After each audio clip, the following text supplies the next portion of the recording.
Hi, welcome back to Nagarjuna, Arya Nagarjuna.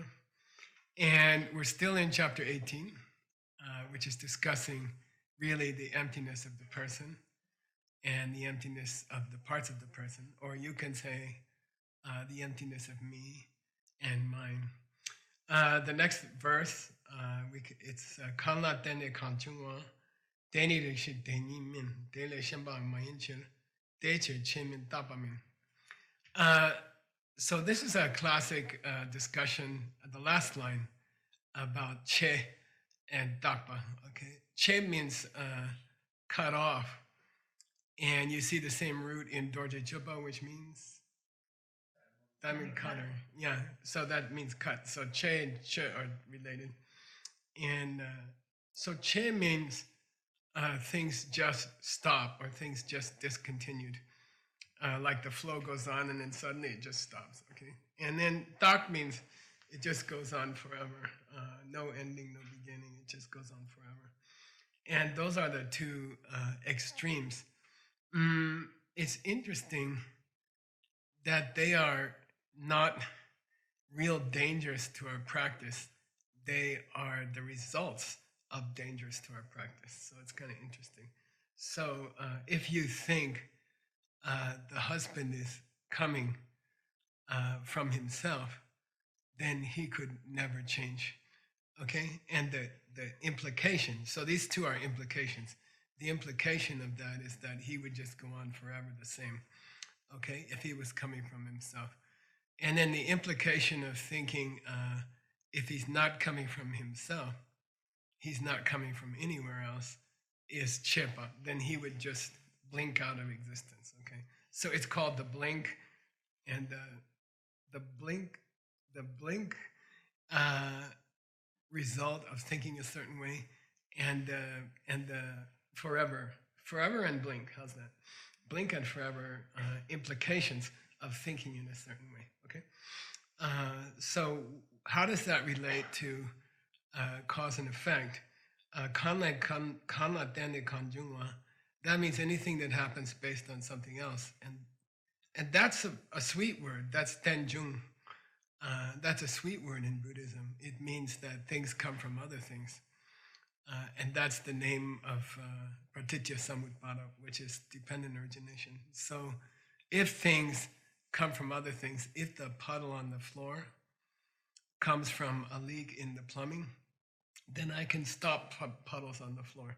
I just have to fix the leak in the plumbing. So if I understand Kanla Dena Kanjungwa, dependent origination, something happens and then something else happens.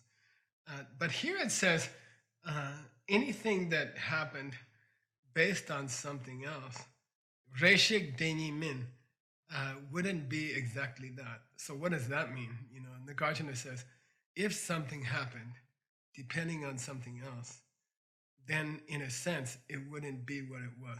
Okay? And that's confusing, and that seems to be Nagarjuna's specialty. Okay, so let's look at the commentary. Kyukana Tende Kanjue Drebu Chuchen. And Choni Lama puts it in the form of a debate. Okay, let's take any result which comes out from dependence on any particular cause. Okay, Reshi Gyudeni Dangoni Kichiktu Yipamayinde. We can say provisionally, and the provisionally is important, reshik, okay? We can say provisionally that it is not one and the same as its cause, okay? If it has come about through dependence on a cause, we can say it is not that cause, okay? It is not that. So now the deni means provisionally, we can say it's not it, meaning it's not the cause. If something comes from a cause, then we can, what do you call it? In a preliminary way, we can say it is not that cause. Okay, and that's okay. We can appreciate that. Chikna keja keje tamche chik. If the result, if the tree were the seed, then there would be nothing to do the growing, and there would be nothing growing. There would be nothing to cause the growing, and there wouldn't be any growing because they'd be the same thing. Okay. But neither is the result something other than the cause. neither is the result something other than the cause. Because de la matopa mijung if it were totally unrelated to the cause, the result wouldn't happen. So we can't say the tree is the seed, but we can't say the tree is not the seed in a certain sense, because without the seed, the tree can't happen. Okay. And by the way, if you think you understand that, you don't. Okay, because remember Nagarjuna, he's very, what do you call it, fascinated by these contradictions. You know, if the tree comes from the seed, then at some point they should touch. But if there's any point at which the tree touches the cause, the seed, then the tree would be in the past. The moment of touching would be in the past, because relative to the tree, the seed is in the past. So if they touch, then that part of the tree is in the past, the touching place, at the touching place. Okay. And I was trying to think of a more modern cause and effect relationship, because I'm getting bored of seeds and trees. So here's a picture of some young lady is touching a keyboard. So the finger comes down on the key. The key is depressed by the finger. And then something happens on the screen. So that's a kind of a more modern cause and effect. The motion of the finger triggers the change on the screen, right? So does the change in the screen depend on the finger? And if so, shouldn't they have some point of contact? And if they do have a point of contact, then that part, the front part of the screen changing, is touching the back part of the finger coming down, and they are in the same time. Then the cause is happening at the same time as the result, which is impossible. Okay, so Nagarjuna's like, didn't you guys notice? Doesn't it bother you? Because it really bothers me. That's Nagarjuna. Okay, and what's really happening, we'll talk about it. Okay,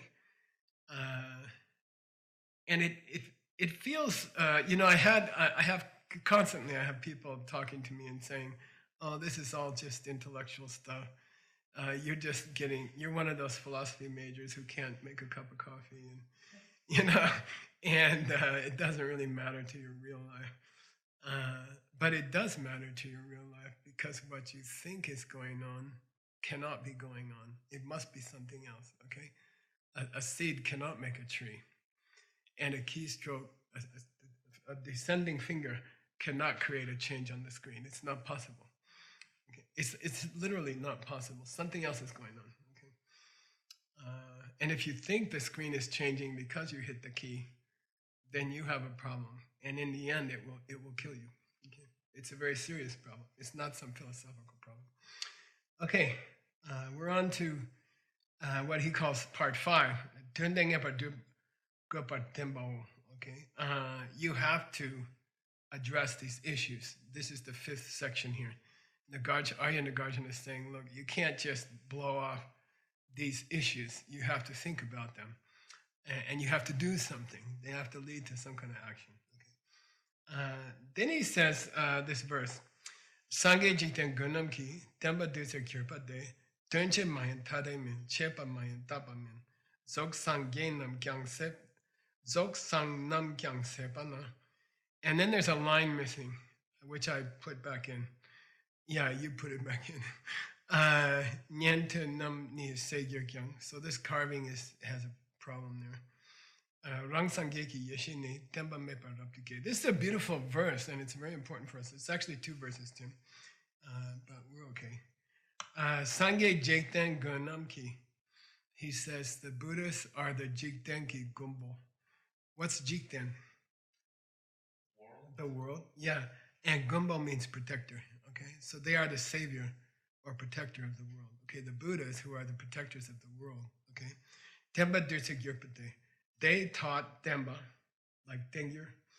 They taught the teachings, and those teachings are Dutsi, Amarta. Okay, they are the nectar of deathlessness. Okay, if you drink those teachings, you don't have to die. Amarta. Okay, so he calls the teachings. He calls Dharma the deathless nectar of the Dharma. Kirpate, Dun Chik Mayan Tademin, when they gave different teachings, they were not one teaching, but they were not different teachings. Okay, so all the teachings, all the nectar, all the deathless nectar teachings. By the way, nectar also means to go beyond death. Nek is necrophilia, means death, and tar means like tara means to cross over, which is where transportation comes from. Okay, so nectar means to cross over death. So Dönchik Mayan Tadim, all the teachings the Buddha has ever given, those deathless nectar, those separate teachings are not one teaching, neither are they different teachings. Okay, Chepa Mayan Tapamin, they don't stop before they start, and they don't go on forever after they start. Okay, which is the necessary implication if they existed from their own side. Okay, he comes back to that theme, which was from the first verse of the whole work. Dzog Nam Sang, and then he goes into a cool thing. He says, Dzog Sang Ye, Dzog Sang Nam Kyang Sepa Na. Now, if you struggle with these ideas, if someone says to you, look, the teachings of the Buddha are nectar, they can take you beyond death. And then in the same breath, they say, all the separate teachings they gave are not the same teaching, and they're also not different teachings, okay? Now, and they say that, and then you say, stop confusing me, just tell me what you want to tell me, And he says, no, think about it. I want you to think about it. Why? Because the teachings of the Buddha only become deathless nectar to people who understand why they are not one teaching and why they are not separate teachings. That's the key to the nectar. The nectar doesn't work if you don't understand that the teachings could not have been separate and they could not have been one. Okay? Both are impossible. If you don't grasp that, they don't work as nectar. Then comes this beautiful frustrated cry from the audience. They're like, but I don't get it. So am I going to die? I don't really get it. So am I going to die? And he says, no, things are still okay. And that's so comforting coming from the Nagarjuna. He says, you don't get it? No problem. Something good's still going to happen. And that's the second verse here. Dzog Sang Nam Kyang Sepana. If you struggle with these issues, with these contradictions, but you never truly figure them out, and you die, okay? And then he says, look, you may go to a world where the teachings of the Buddha, Sepa, they're not there anymore. You may go to a world bereft or without the teachings of the Buddha, okay? Nienten nam ni se kyang. And you may go to a world where there are no longer disciples of the Buddha. So you may end up in a world where the teachings of the Buddha are no longer there, and that the people following those teachings are no longer there, which is kind of relates to the three tracks, okay? Bodhisattva track, listener track, and self-made Buddha track, okay? Self-made Buddha, really self-made Buddha hustle? Not really Buddha. But are they self-made? No, neither. Why? We have many teachers before. Yeah, so many teachers in their past lives, and then they enter this life and they don't have a teacher, but they still get it, okay? So that's called a self-made understander. Buddha is an exaggeration, right? The doctor told them, go away for 3 years. Say again? The doctor told them, go away from 3 years. Yeah, go away for 3 years. Okay. So this is a beautiful verse. He says, look, if you don't get what I'm trying to express, keep trying. Even if you were to die, even if you were to go to a world where there's no Buddhas and there's no disciples of the Buddhas, still, Rangsan Geki Yesheni, Temba Mepa Rapduke, you will have insights.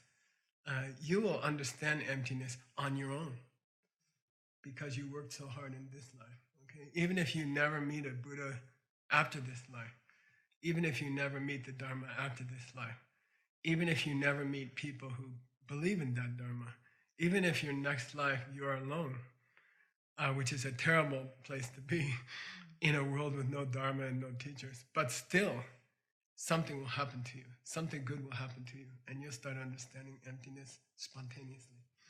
So that's a beautiful, comforting line for all, those of us who don't get Nagarjuna completely. Okay, all right.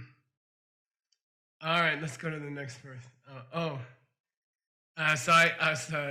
Here's the picture. I always try to find a picture that will help you remember these points. And in theory, you're supposed to look at these pictures later. And here, you just, okay, in this life, keep planting seeds. It means keep struggling with these teachings. Keep struggling with these ideas. Don't give up. And even if you don't get it perfectly in this lifetime, you are setting yourself up for a delightful next life, even in a world that there are no teachings. Okay, that's pretty comforting, I think. Okay, all right, we're reaching. Here it says part 2, part 3. Okay, and that's the part 2, part 3 of the whole chapter.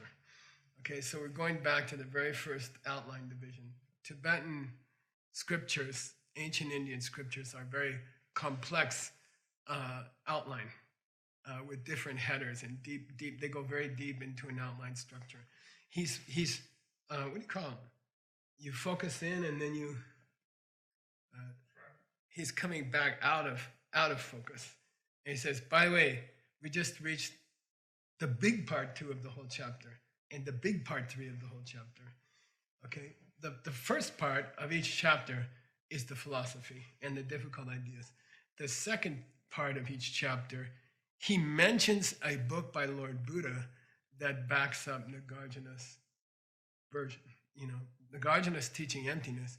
But Chonin Lama is kind of cool, and it would be a whole course with a database.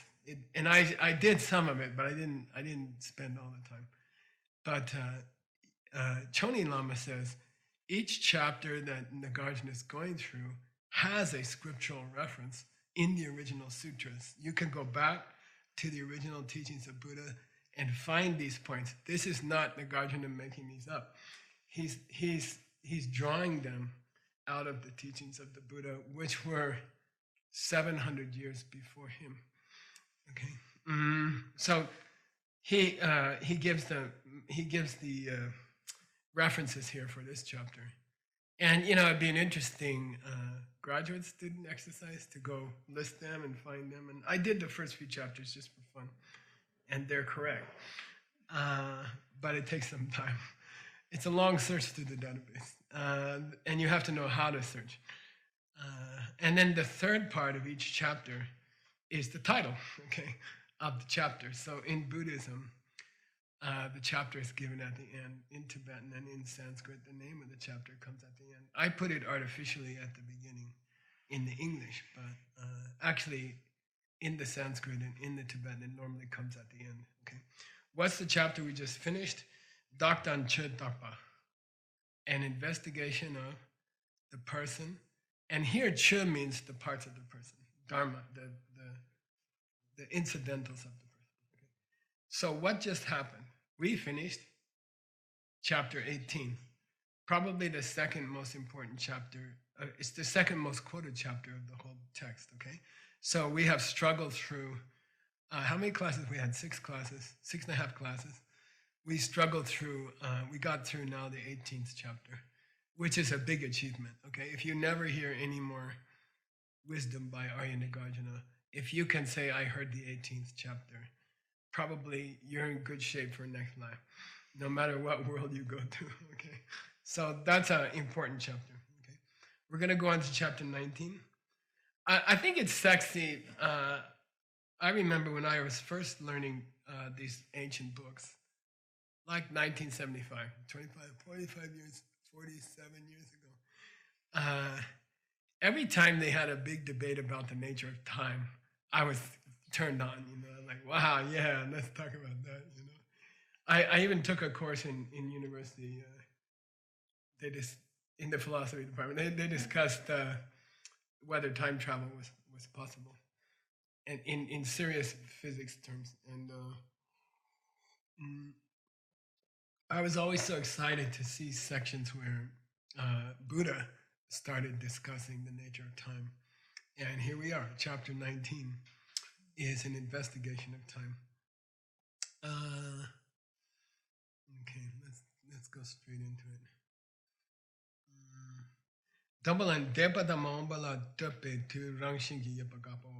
We're going to focus right now on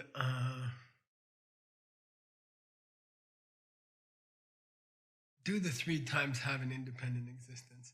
Do the past, present, and future have an independent existence?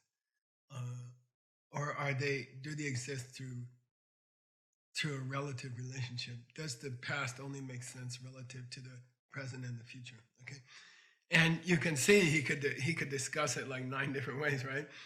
But he's going to focus on first. He's going to say, does the present and the future, do the present and the future exist only with relation to the past? Do you need the past to say present and future? Okay, can the present and future exist without the past? And once he covers that possibility, and I'll say it again, do the present and future exist only relative to the past? Do you need the past to establish present and future? Or do they have an independent existence? Can the present exist without the past? Can the future exist without the past? So first he's going to take 2 times, present and future, and he's going to discuss them relative to the past. Then he's going to mix it up. Then he's going to say, well, can the past exist without the present? Can the past and the present exist without the future?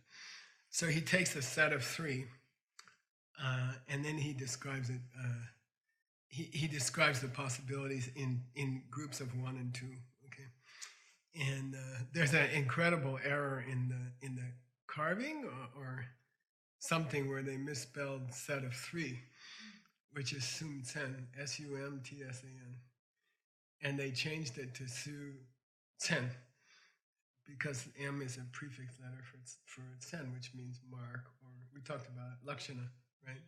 So, I was reading it for like a half hour, and I was like, I don't make sense, And then I realized it was a exquisite misspelling because it's a real word. The misspelling is a very attractive word, Su-Tsen. And finally I was like, oh man, this is just a carving mistake, So anyway, here we go. Verses 1 and 2, chapter 19. Tata Joa Maumba Kelte de la Tagyuna. Tata Junda Maumba Debe Tuna Yupagyo. Tata Junda Maumba, the present tense and the future tense. Kelte de la Tagyuna, if those 2 exist only relative to the past, okay? If the present and the future draw their existence relative to the past, okay? Tata Junda Maumba, then the present and the future, Debe Duna Yupagyo, would have to exist in the past. Okay? If the present and the future only exist relative to the past, which means through a relationship to the past, then they must exist in the past. Because you can't share a relationship at different times. Okay? If you're going to hold hands with somebody, you both have to be here on the same day. Okay, got it? It's very interesting. Now he says the other possibility. Tata Junda Maungba. Well, okay, if you don't like that one, let's talk about the present and the future again. Kelte Tena Mekyurna, if they don't exist relative to the past, Tata Junda Maungba Jita de la Tabagyur, okay? If the past is gone already by the time the present and the future come, then how can they have a relationship? Then how can you say past and future are created by the mind by comparison to the past? But if the past is gone and doesn't exist anymore, how can you say the present and the future exist relative to something that's not there? Then you could say, past and future exist relative to fish. or past and future exist relative to the man in the moon. Or you see, it doesn't matter if it's already gone. Then all the gone things are the same. So you could say, how do you establish past and future relative to fish on the man in the moon's nose? Because it's the same as the past, which is already gone. It doesn't exist anymore.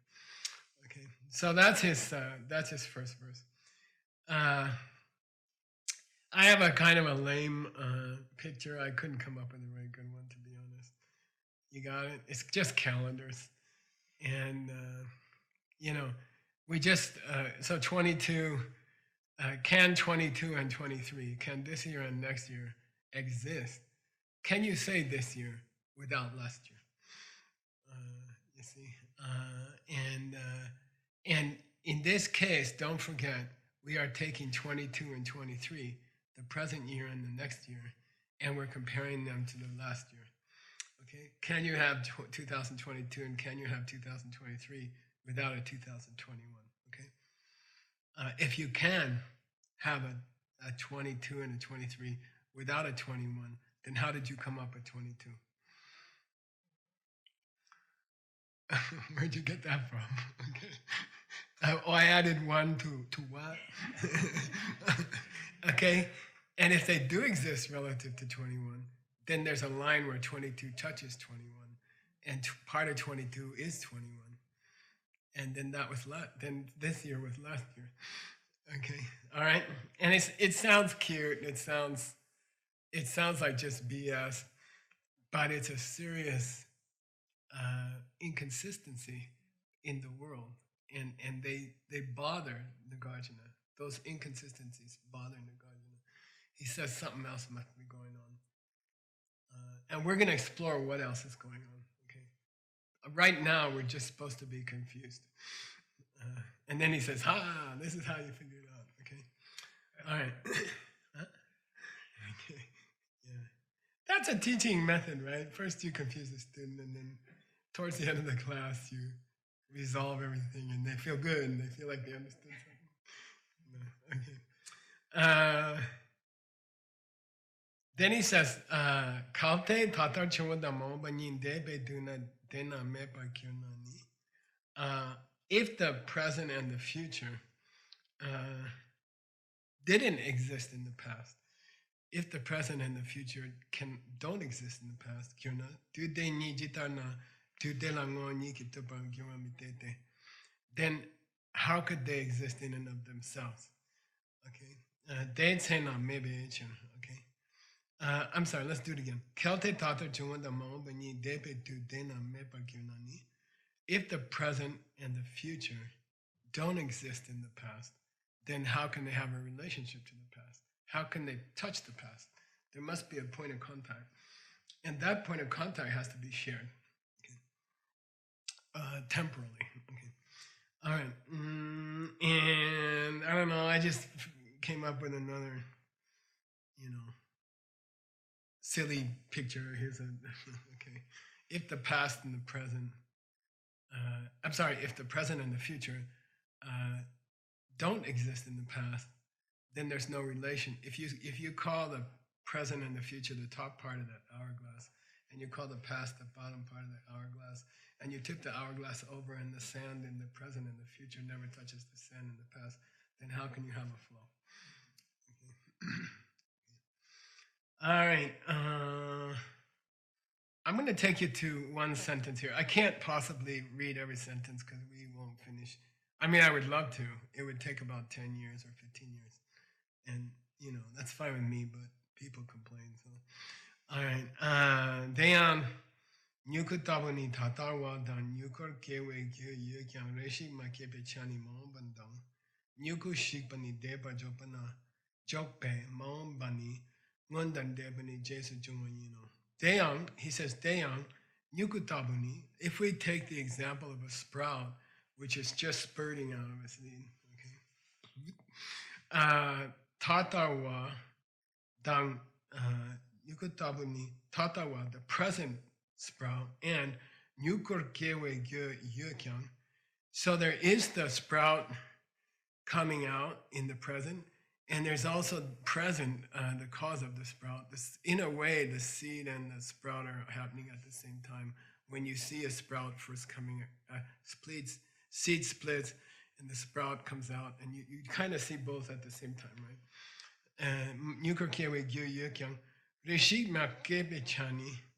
But if you think about it, the part of the sprout, this part of the seed which has not sprouted yet is something we can call future, to happen in the future.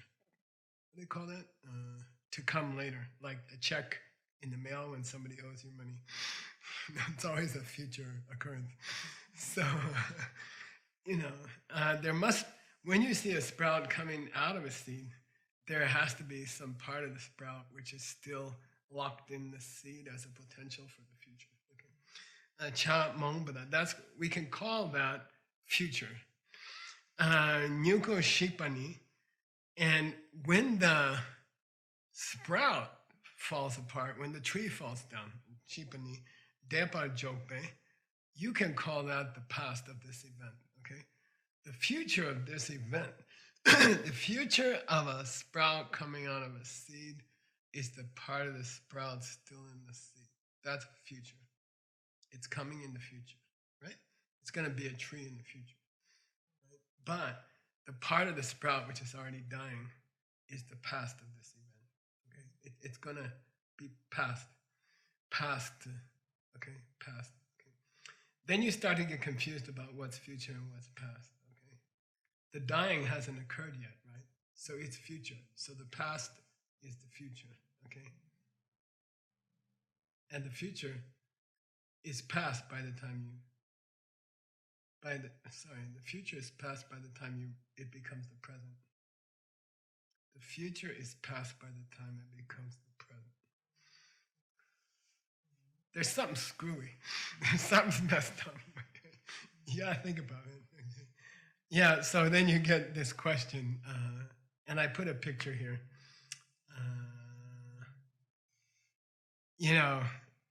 Who's in the past? Which happens first, the past or the future? Well, the future has to happen first for the sprout to grow, and then it becomes past. So, right? So the past happens after the future, right? I mean, it's true. So work with that, all right? All right, and then, I mean, you can spend some time on that in your discussion groups. You can talk about it, okay? Until the future becomes the past, there's no present.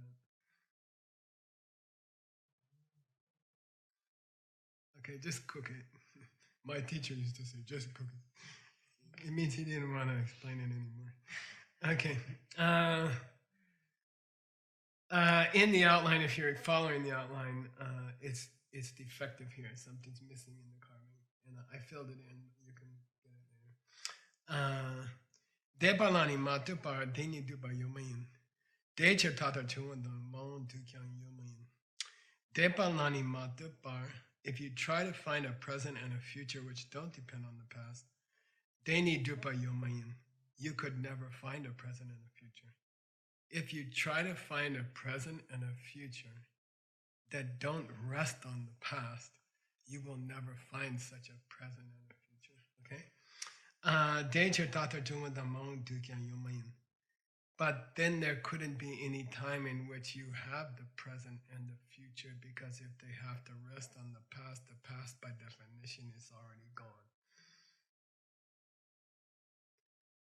Okay, so if something's resting on something that's already gone, it must be gone. Okay, all right, you're right. If the cup is on a table that's gone, the cup must be gone also. It can't be here because they have to be in the same time to rest on each other. Okay. There's a contradiction here. Something's going on. Okay. And then, Chonin Lama and the great commentators. I wish the green drink was passed. The great commentators will keep saying, if the present and the future rested on the past self-existently. And I ask you to struggle with that idea, okay? He doesn't say if the present and the future rested on the past. He said, if it were actually true that the present and the future rested on the past self existently from its own side, then you'd have these problems. What's the opposite of that? I ask you, what's the opposite? I'll say it again. Tony Lama keeps throwing in the adverbial phrase. If the present and the future rested on the past self-existently or from its own side, then what's the opposite of that? So he proves that's impossible. If the present and the future rested on the past self-existently, then they would have to be gone, because they would have to touch the past, and the past is gone. And once you touch the past, you're gone. Okay? But that's only if they existed self-existently. What if they, now my question to you, you guys, here in the room, these eminent scholars, if the present and the past didn't exist self-existently, could they rest on the past? And what would that look like? What's it mean to say, you want me to help you? If the past and the present didn't exist from their own side, could they rest on the past? If the present and the future didn't exist from their own side, could they rest on the past? Yes. Yeah, they could, because the whole picture would be coming from you. It would all be just an imagination coming from you. And in fact, that's the way it is. Okay? It's all coming from you.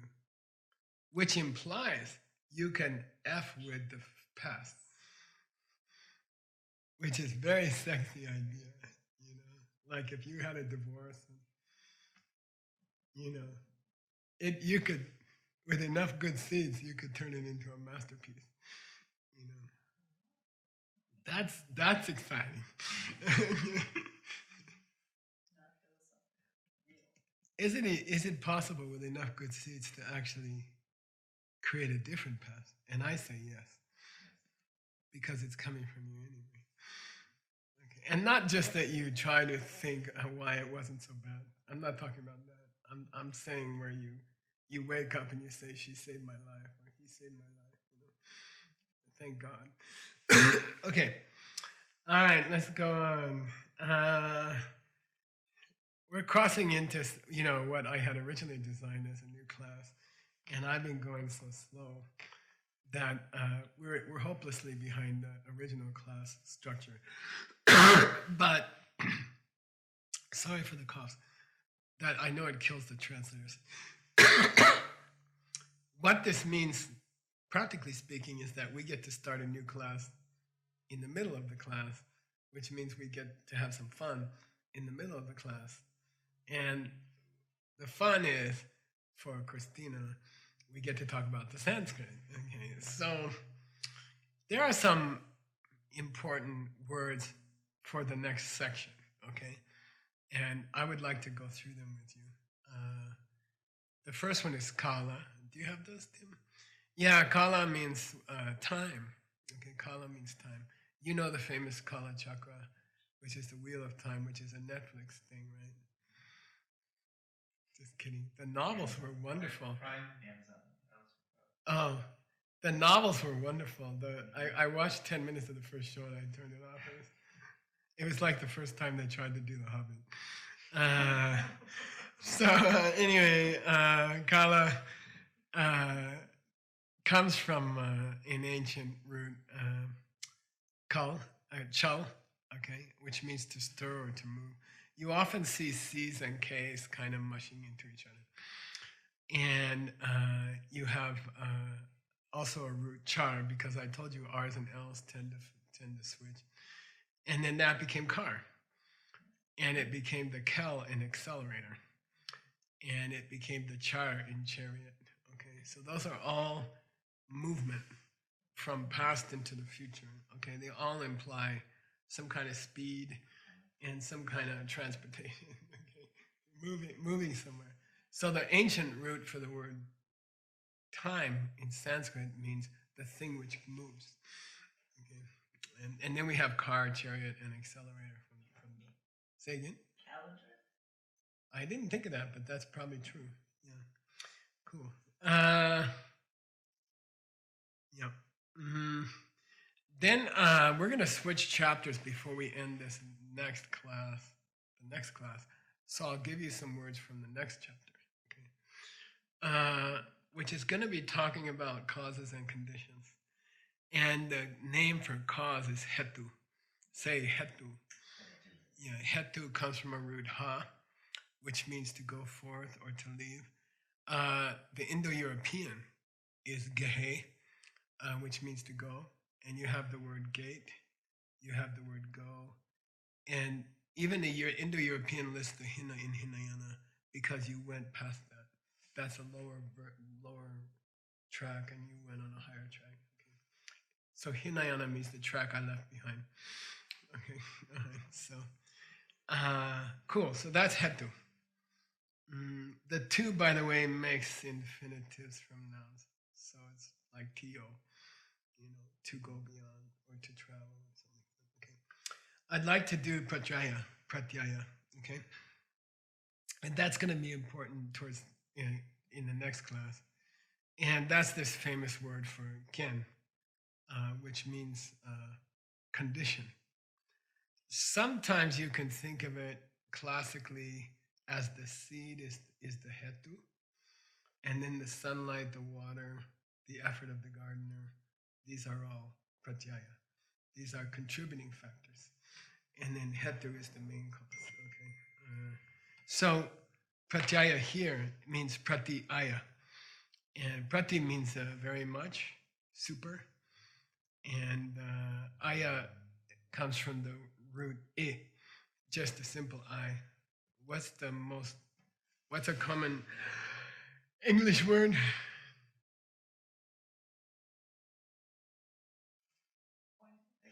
Exit.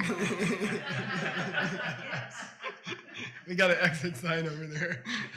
Yeah, X means out from, and it is the past tense of it.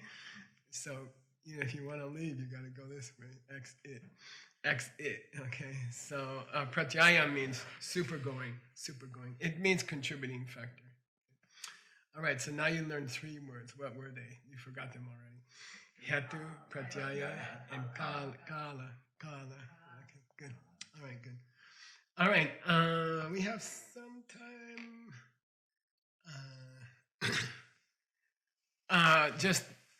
We'll just go to a brief thing, and then we'll stop. We'll finish this class. We'll pick this up later in the next class. But the next chapter in the outline of the whole book, or the next outline heading, is called Rikpate Du Shenyi La Jarwa. Having examined how the present and the future do or do not rest upon the past, let's mix it up.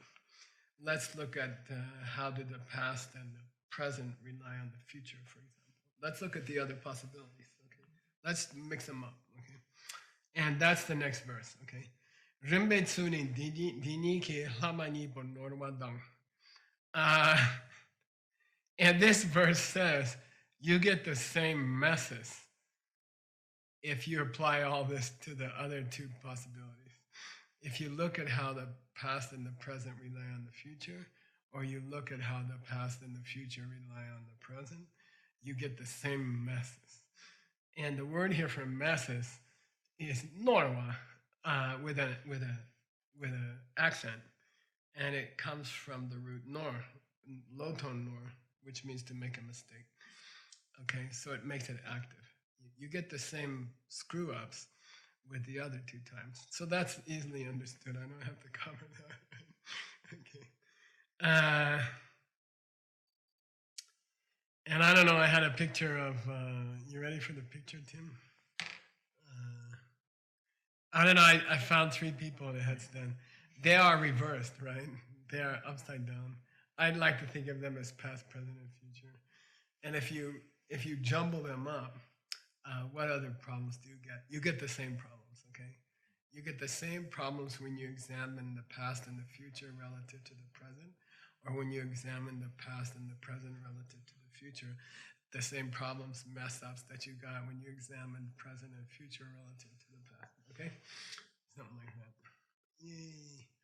Then Choni Lama says, you know what's cute?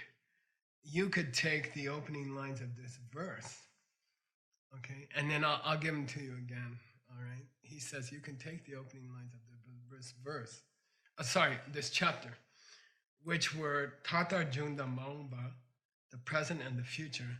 If they do depend on the past, then the present and the past would have to exist. If the present and the future did depend on the past, then the present and the future would have to exist in the past. That's his first verse. Second verse, if the present and the future don't depend on the past, then the present and the future, how could you establish them? How could you say present and future? Okay, so it doesn't work if you say they do depend on the past, present and future, and it doesn't work if you say they don't depend on the past.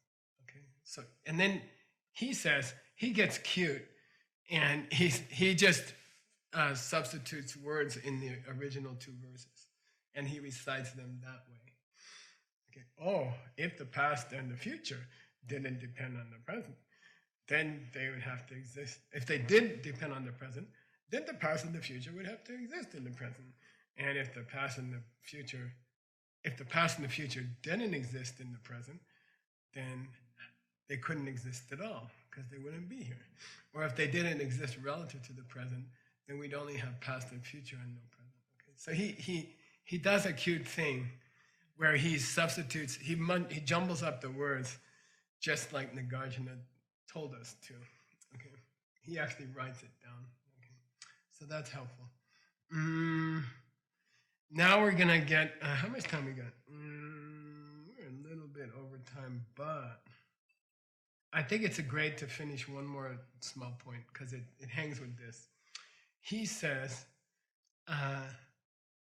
"Che sen sum sen che sum sen shen lajar," and we corrected the carving from che su tsen shen lajar. So we figured out this problem. He says you can apply that to any other trio. It's cute. Sum tsen means trio. Anytime you have three things, he says you can apply it to all the other trios in your life. So let's look at some trios. And he gives some examples. Or Nagarjuna gives some examples. He says, Choktan Tama Dangjing, when you discuss the concept of relative quality of things, best quality, worst quality, medium quality, that's another set of three. That's another trio. And the same thing, you got the same, that best, medium quality and best quality are relying on worst quality. But if medium quality doesn't touch worst quality, then there's no comparison. So part of medium quality has to be worst quality, but it can't be, because then medium would be worse, and there'd be a new worst. Okay, same problems with that trio. Then Choni Lama wants to get his trio in, and he says, well, how about Gewa, Migewa, Lungmaten? What's that, you guys? Gewa, Migewa, Lungmaten. Good karma, bad karma, and neutral karma. Okay? Do they exist relative to each other? Can you say this is neutral because it's neither good nor bad, but it's karma? And he says, no, you cannot say that, because if you compare, if neutral karma only exists relative to good karma and bad karma, then part of neutral karma would have to be good karma. And then good karma would be neutral. Part of good karma would be neutral, okay? But if you don't compare them, if they never touch each other, then neutral karma could be fish on the nose of the man in the moon. If it doesn't have to connect to anything, well, then it could connect to anything. Okay, all right? He's got one more trio here. And it took me a long time to figure it out. He says, 1, 2, and 3. I'm like, what 1, what 2? He says, no, I'm just saying number 1, number 2, number 3. You can't have a trio. You can't have a number 1, number 2, number 3 if they do depend on each other, because then 3 would be 2. But if they don't depend on each other, then 2 is the man in the moon's nose and 3 is a fish. And they don't have to relate to each other, okay? So it's very cute. It's very cool. He has a lot of fun. he points out the same problems with all the other trios in your life. You can think of other trios. Okay? Dennis, Hasso, and Venerable Phil. Like, okay, like that. Okay. I put a trio, I don't know, I was digging around for other trios.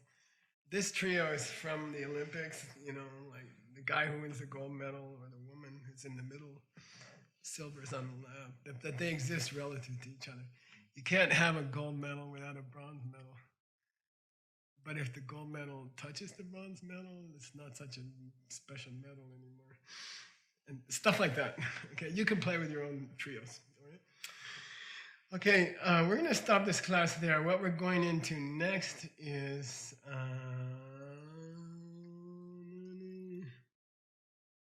we're going to explore concepts of time in other Buddhist schools, which is a very sexy topic. I enjoy it a lot. So we've kind of been looking at time in the from the viewpoint of middle way, highest schools of Buddhism. But the lower schools of Buddhism have very fascinating explanations of time, and they're important. So the next place we're going is to the other Buddhist schools' explanation of time, and the Nagarjuna will destroy each of them. Okay, see you in the next class. Thank you, guys. Thanks to all the people here. It's nice to have you here, by the way. It makes me more awake than talking at a screen.